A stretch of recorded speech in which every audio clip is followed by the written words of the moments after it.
Yeah. What's up? Hi guys, welcome to Lee Reacts. Hope everyone's having a good day. I know I am. And we are back. Yes, still not in the studio, but it is what it is. I think it actually looks pretty cool here. I like the whole Mandela, or whatever the hell it is, and then my karma sign that someone sent in. We're going to be listening to, of course, Jethro Tull, because it's Tuesday. It's Tull Tuesday, and we're going to be going back to Heavy Horses. We're going to be listening to two tracks. The first one is Moths, and has a video that goes along with it. It was the only single they released from this album. And then the next track is Journeyman. This is from our patron, Cora. She sent this in as an extra request. Thank you for your support, Cora. I really appreciate it. I'm really excited to get back to this album because we've heard 3 tracks from it, and I've loved every single one of them. They're all so different, but still so Jethro Tull. And, you know, I'm a huge Ian fanboy now. Ever since that first Thick as a Brick video, I saw him playing that fucking flute, and I'm like, wait a second. This is something special here. And henceforth, Tull Tuesday. So, if you're not strapped in for the journey, subscribe. Let's fucking do it. First up is Moths, and there's a music video that goes with it. I thought we'd play that, if you guys don't mind. Jethro Tull, Moths. 3, 2, 1, go. Our Lord and Savior, Ian Anderson.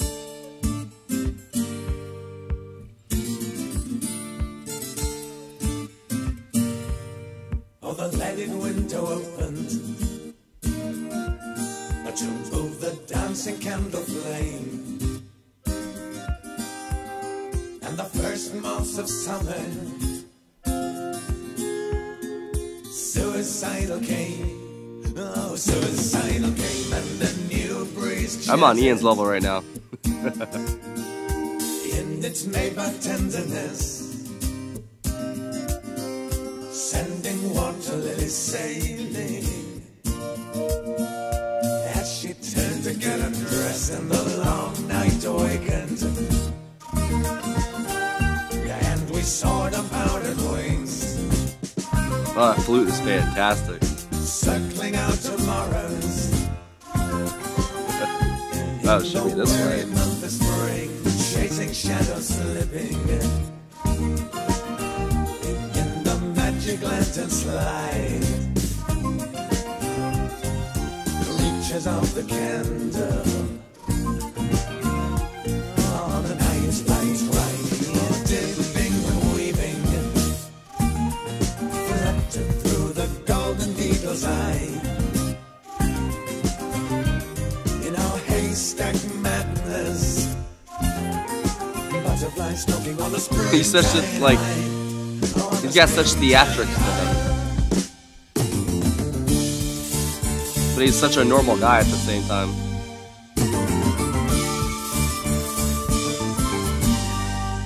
Life's too long, as the landing said, as the candle burned and the moths were wet, and we'll all burn together as the wind grows higher before the candle.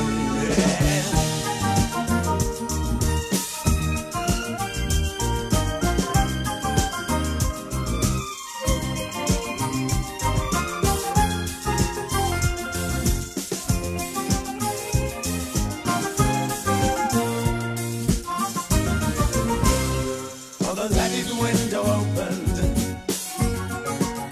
to move the dancing candle flame. So good. And the first months of summer.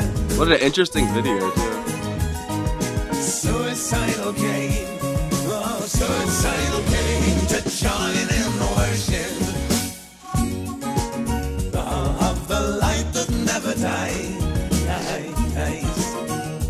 In the moment's reflection of 2 months spinning in their eyes. What a cool dude. This whole video has just been him stoking the damn fire and getting fucked up. What a man. That's wild, bro. Cheers, Ian. Even though I'm drinking Starbucks. Journeyman. The Steven Wilson stereo remix.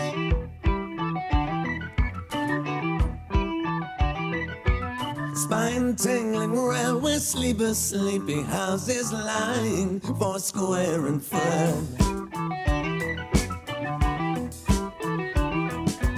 Orange beams divide the darkness, rumbling fit to It's like the most badass album cover.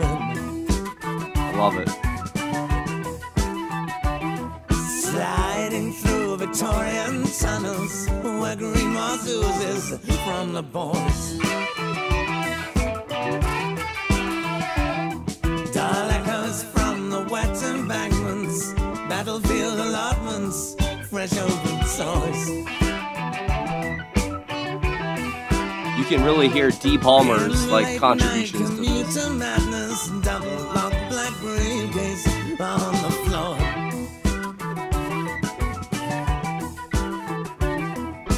Like a faithful dog with master sleeping in the drawer beside the carriage door. Okay, Barrymore. To each journeyman his own homecoming, gold souvenir with each station stopping. Frosty paints on empty platforms, fireside slippers waiting, flip flop. Journeyman nights ripping on the late fantastic.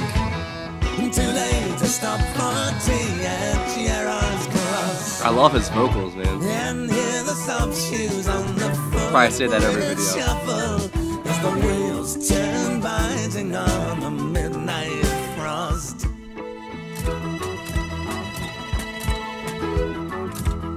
On the lake, commuter special carriage lights that flicker. Dude, the bass is crazy. Howling into hollow Last blackness, dusty diesel shutters in full cry. Yeah. Down redundant morning papers, abandoned crosswords with a cough. Station master in his wisdom told the guards to turn the heating off. Okay, Martin, I hear you. Journeyman night tripping on the lake, fantastic. Too late to stop for tea at Gerard's Cross. And hear the soft shoes on the foot, British shuffle as the wheels turn, biting on the midnight frost. The groove is undeniable, bro.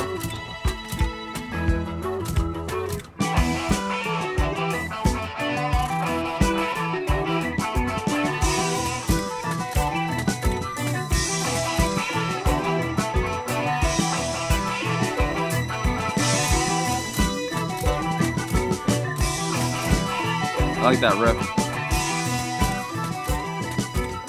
Damn, now I wish we had track 5 lined up. What the fuck, man?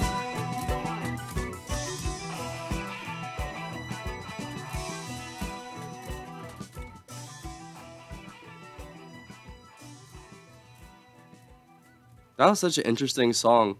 That highlighted so many of their strengths, I feel like. Moths was more of like an Ian song, you know. It was mostly acoustic flute and him singing, him getting fucked up by the fire, which was... that was definitely one of the coolest music videos. Yeah. Definitely one of the coolest ones. I had to think about it for a second. Just him stoking the fire, drinking, smoking. I mean, telling a story, man. Like, that's such a cool thing because he encapsulates a bard so much in like the most modern sense, you know, at least back in the day. They don't really have stuff like that anymore. It's all, everyone's into the tech nowadays. They don't really care about the old world. I'm more of an old world kind of person. Technology's cool. Obviously, like, I have a YouTube channel, but I don't have social media. I barely use my email.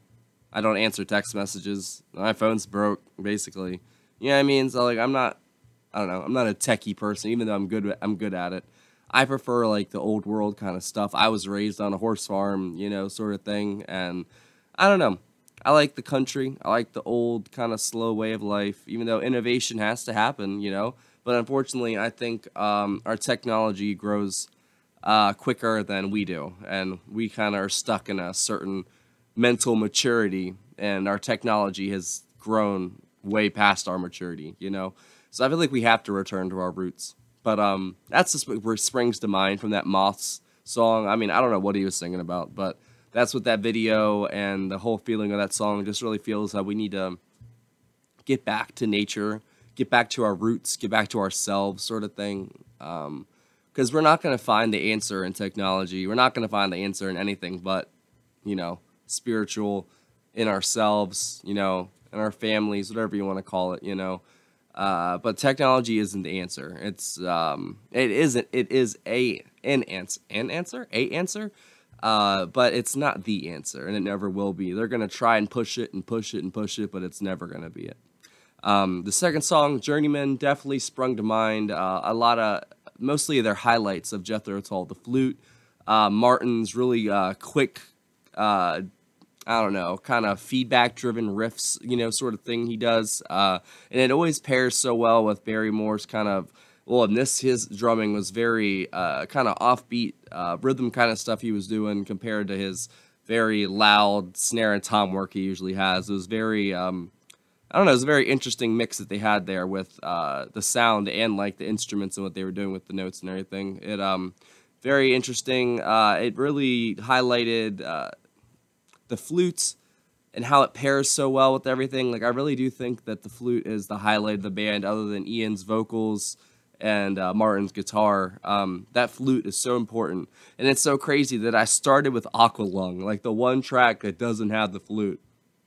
And I put the logo, when I was doing the logo for the thumbnail, I put the logo of him with the flute, you know, and I'm like, what flute? You know, but it really is the highlight of the band for me, and I really think that D. Palmer put in a lot of work on that second track too. I think the keyboards did a lot of the I don't know, what do you want to call it, the lower register kind of work with John Glasscock on the bass, man.